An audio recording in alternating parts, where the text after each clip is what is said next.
नहीं, ये पुअर विरोधी है और ये हिंदुस्तान के लोग कभी बर्दाश्त नहीं करेंगे। ये आप लिख लीजिए। सुश्री इकरा चौधरी जी, प्लीज आप बोलिएगा। धन्यवाद सभापति जी। मैं सबसे पहले दाद देना चाहती हूँ इस बिल के टाइमिंग की कि अभी ईद की रौनक बुझी भी नहीं थी और हमारी जड़ों पर एक नया फरमान लाया गया। पहले उत्तर प्रदेश में मुसलमानों को नमाज पढ़ने पर रोक लगाई और फिर सौगात में ये बिल लाया गया। निसार में तेरी गलियों पे है वतन, जहाँ चली है रिवाजो गैर कि कोई ना सर उठाकर चल सके।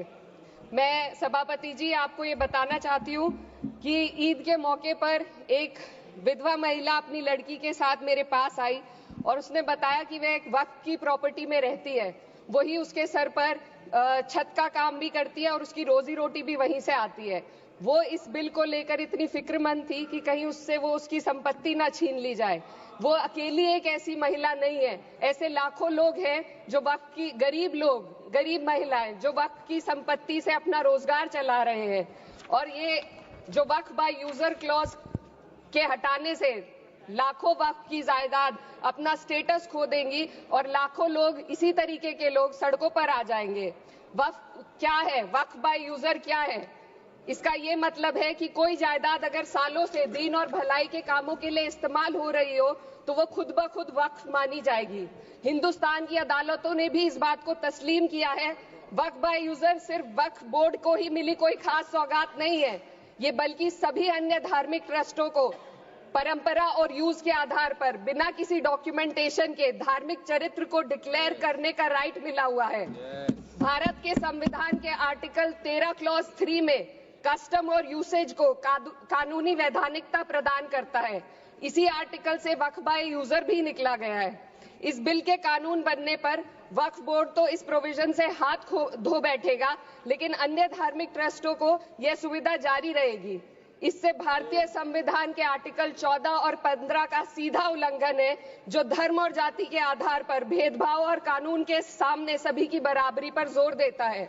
मैं इसके साथ ये भी कहना चाहती हूँ कि सत्ता के लोग जो एक दूसरे की पीठ थपथपा रहे हैं कि वक्फ बाय यूजर का जो अमेंडमेंट इन्होंने दिया उसको एक्सेप्ट कर लिया गया है, लेकिन इनकी शरारत यह है कि उसके साथ ही एक ऐसा प्रोवाइजो इसमें शामिल किया गया जिसके आधार पर यह कहा गया है कि अगर कोई भी वक्फ की संपत्ति विवादित हो तो वो अपना वक्फ स्टेटस खो देगी। तो जो अमेंडमेंट इन्होंने दिया है, जिसको एक्सेप्ट कर लिया गया है, उसका कोई मतलब नहीं है। ये इनकी नीयत है जो साफ जाहिर हो रही है। सोने पर सुहागा एक काम और किया है। सरकार ने वक्फ की कानून के सेक्शन 107 को हटाकर लिमिटेशन एक्ट में 12 साल तक ही किसी के खिलाफ अदालत में जाने का प्रोविजन है। सेक्शन 107 में बोर्ड को लिमिटेशन एक्ट से राहत मिली हुई थी। वक्फ बोर्ड कभी भी अवैध कब्जाधारियों के खिलाफ अदालत जा सकता था। अगर ये सेक्शन ना हो तो अवैध कब्जा करने वाले लोग कानूनी प्रक्रिया का फायदा उठाकर वक्फ की प्रॉपर्टी को हड़प सकते हैं। अन्य धार्मिक ट्रस्टों पर भी ये लिमिटेशन एक्ट लागू नहीं होती, तो फिर वक्फ बोर्ड के साथ ये सौतेला रवैया क्यों किया जा रहा है? धर्म को देखकर दोहरी नीति क्यों अपनाई जा रही है? सेक्शन 107 और वक्फ बाय यूजर को अगर एक साथ पढ़ा जाए तो इससे लाखों वक्फ की प्रॉपर्टी पर कब्जा किया जाएगा। इसलिए ये बिल मुसलमान की भलाई का नहीं बल्कि उनके वजूद और विरासत को मिटाने का बिल है। हिंदुस्तान में बहुत सारे धार्मिक ट्रस्ट हैं जिसमें उस खास मजहब के लोग शामिल होते हैं और उसका इंतजाम करते हैं। और ये बात समझ में आने वाली भी है, क्योंकि जो व्यक्ति अपने मजहब के रीति रिवाज को जितना अच्छे से समझ सकता है, किसी अन्य मजहब का व्यक्ति नहीं समझ सकता। आर्टिकल 26 क्लॉज 2 के तहत धार्मिक संप्रदायों को अपने मजहबी इदारों के एडमिनिस्ट्रेशन का हक देता है, लेकिन वक्फ बोर्ड के बारे में इसको उल्टा किया जाए। Sir 2 minute sir please 2 minutes.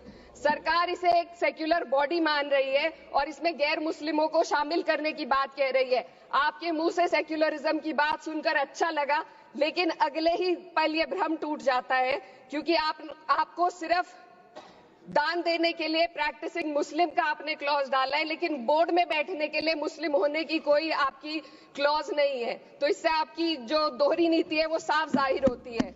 ये वही सरकार है जिसने राम जन्मभूमि ट्रस्ट में ये लिख दिया कि जिलाधिकारी भी अगर होगा तो हिंदू होना चाहिए। कोई मुझे बताए कि वहां पर सेक्युलरिज्म का रस क्यों नहीं घोला गया। सर, आखिर में मैं अपनी बात को खत्म करने से पहले महिलाओं का मुद्दा बार बार उठाया जा रहा है। सरकार का कहना है कि बोर्ड में मुस्लिम महिलाओं को रिप्रेजेंटेशन देंगे। इस कानून से पहले भी मुस्लिम महिलाएं बोर्ड में मेंबर रह चुकी हैं और मिनिमम 2 का प्रोविजन था, उससे ज्यादा भी हो सकती थी। सर, मैं ये कहना चाहती हूँ कि सरकार ने महिलाओं के लिए ऐसा कौन सा नया काम किया जिसका ढिंडोरा सरकार का हर सदस्य पीट रहा है। इस बात की तायीद अगर आपकी तरफ से कोई मुस्लिम महिला करती तो हम उसका यकीन भी करते, लेकिन अफसोस आपकी इतनी लंबी कतार में एक भी मुस्लिम महिला नजर नहीं आती है। सर, मैं खुद एक मुस्लिम महिला हूँ। मैं सिर्फ एक मैं माइनॉरिटी महिला हूँ। इस सदन में हम सिर्फ 2 महिलाएं हैं और उस नाते से मैं ये बात कहना चाहती हूँ कि इस बिल के माध्यम से मुस्लिम महिलाओं को कुछ नहीं मिल रहा है। ये हमें कुछ नहीं देना चाहते, सिर्फ टोकनिज्म हमारे नाम पर बनाकर एक नैरेटिव मीडिया में चलाना चाहते हैं। तो ये बिल मुसलमान की भलाई का नहीं, उनकी पहचान को मिटाने का है। सर, अंत में मैं बस यही कहना चाहती हूँ कि कागजों की कैद में बस नाम रह जाएंगे, वो जो हमारे थे सिर्फ दावे में रह जाएंगे। इस बिल के द्वारा मीठी ईद के जायके को कड़वा करना, यही असली सौगाते मोदी था। बहुत बहुत